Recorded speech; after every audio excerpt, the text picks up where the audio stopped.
Hangi aracı kullanırsak kullanalım, ister bağımsız, ister torsiyon olsun araçlarımızda bizi yola bağlayan tek unsur var, o da lastiklerimiz. Ve lastik alımında Türkiye'nin belirleyici YouTube kanallarından biri, belki de tek kanal diyebilirim. Paylaşıyorum, YouTube kanalına hoş geldiniz. Otomobilleri detaylıca test etme imkanım var. Fakat lastiklerde böyle bir imkanım yok. O yüzden ne yapıyorum? Test verilerini farklı, bağımsız kuruluşlardan alıyorum. Hangi testleri konu alıyorum diye soracak olursanız, eğer içinde Lassa ve Petlas varsa o testlere tabii ki öncelik veriyorum. Çünkü çok fazla soruluyor. Neden bazı lastikler teste bulunmuyor sorusunun cevabı bende yok arkadaşlar. Test kuruluşlarına sormak lazım. Fakat gördüğüm kadarıyla satış oranları ve lastik performansı bunda etken. Bilgisayarımı önüme alayım ve sizlere bugünkü test hakkında bilgiler vereyim. Adak lastik testleri benim de en çok sevdiğim testlerden biri. Daha önceki yılların lastik testlerini kanalda bulabilirsiniz. Oynatma listesi içerisinde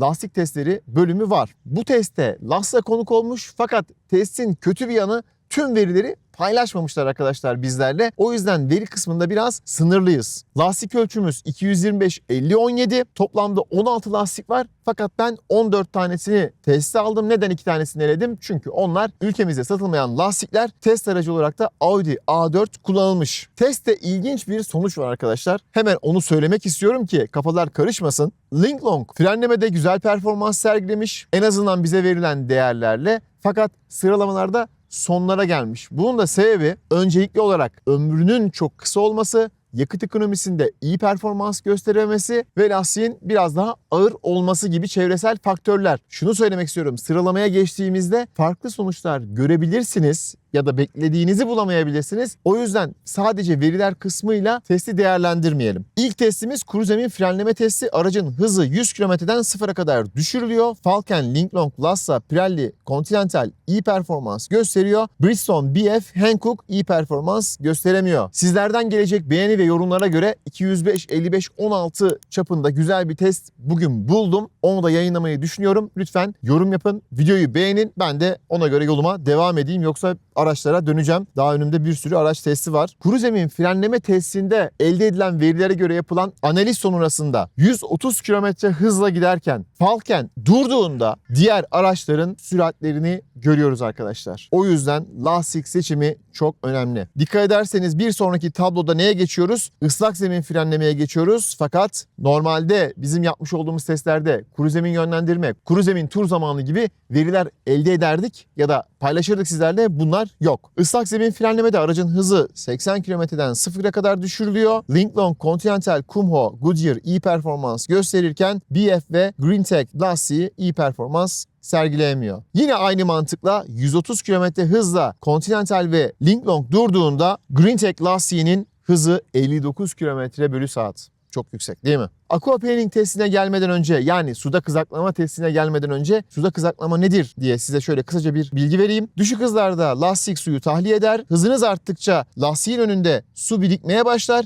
Eğer hızınız çok yüksek hızlara gelirse lastik suyu tahliye edemez ve yolla olan temasını ayırır. İşte bu olaya suda kızaklama ya da İngilizce adıyla aquaplaning diyoruz. Aquaplaning testinde Pirelli, Continental, Vredestein iyi performans gösteriyor. Falken, Leonova ve Hankook iyi performans sergileyemiyor. Öngörülen lastik ömrü. Bu da bizim için çok önemli. Neden? Çok para veriyoruz lastiklere arkadaşlar. Ve verdiğimiz paranın ne kadar karşılığını alacağız? İşte bu da bizim için önemli bir değer. Goodyear, Michelin, Bridgestone, Pirelli iyi performans gösterirken Leonova ve Linklong gerçekten çok düşük bir performans göstermiş. Ortalama bir lastiğin ömrü 40.000. Türkiye şartlarında biz genelde 50.000 60.000 kilometre olarak kullanıyoruz arkadaşlar. Ben de kullanıyorum. Muhtemelen sizler de kullanıyorsunuzdur. Sadece kilometre olarak değil, aynı zamanda aracımıza taktıktan 4-5 yıl sonra mutlaka değiştirmekte fayda var. Yakıt ekonomisi testinde Michelin, Continental, Hankook iyi performans gösterirken Kumho, Linklong iyi performans sergileyemiyor. Yakıt ekonomisi tablosuna da bakarsanız yine iyi bir lastik aldığınızda neredeyse her 100 kilometrede 0.5 litrelik bir kar elde edebilirsiniz. Ama tabii ki bu karı gaz pedalıyla çok rahat elde edersiniz.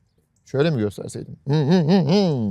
Test sonuçlarında kuru, ıslak ve değer olarak bir tablo paylaştım. Burada kuru zeminde sadece frenleme, ıslak zemin frenlemede 2 tane değer var. Bir tanesi asfalt, bir tanesi beton zemin. Türkiye'de çok fazla beton zemin olmadığı için onu da listeye almadım. Düz aquaplaning ve eğimli aquaplaning verilerine göre değerlendirdim. 14. sırada Linklong var. Çok kısa kuru zemin fren mesafesi elde etmiş. Testte en iyi ıslak performansı sergilemiş. Fakat eksileri çok zayıf kuru zemin performansı, yani burada fren performansı değil, yönlendirme performansı, düşük kilometre ömrü, yüksek aşınma, yüksek ağırlık, yüksek yakıt tüketimiyle ADAC'tan iyi puan alamamış. 13. sırada Leo var. Kuru zeminde çok kısa fren mesafesi göstermiş. Yakıt tüketimi düşük fakat eksileri oldukça fazla. ADAC testinde tavsiye edilmez notu alan lastiklerden biri olmuş. Ne yazık ki yerli lastiğimiz Lassa 12. sırayı elde etmiş. Fakat bence bu da bir başarı. Bu listeye her yıl giremiyoruz arkadaşlar. Artıları kuru zeminde çok kısa fren mesafesi, ıslak zeminde genel performansı iyi olarak değerlendirilmiş. Düşük ağırlık ve düşük yakıt tüketimiyle öne çıkmış ve bu lastik Türkiye'nin ilk elektrikli ve hibrit araçlarına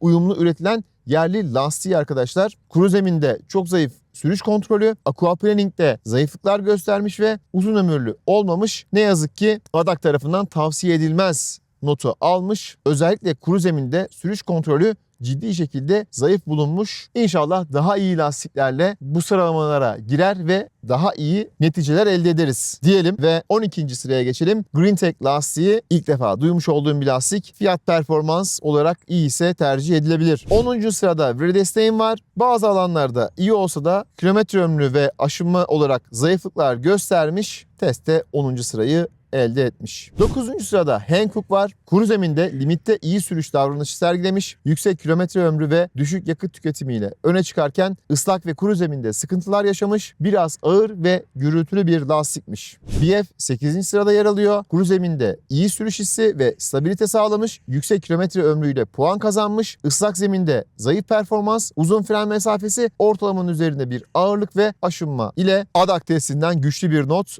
alamamış. Kumho yine fiyat performans lastiklerinden biri. Kuru zeminde kısa fren mesafesi, ıslak zeminde iyi yol tutuşu ve iyi kilometre ömrüyle öne çıkmış. Kuru zeminde sürüş hassasiyetinde zayıflıklar varmış ve aquaplaning'de biraz sorunlar yaşamış. Aşınma oranı ve kendi ağırlığı biraz yüksekmiş lastiğin. Michelin Primacy 5 lastiği 6. sırada.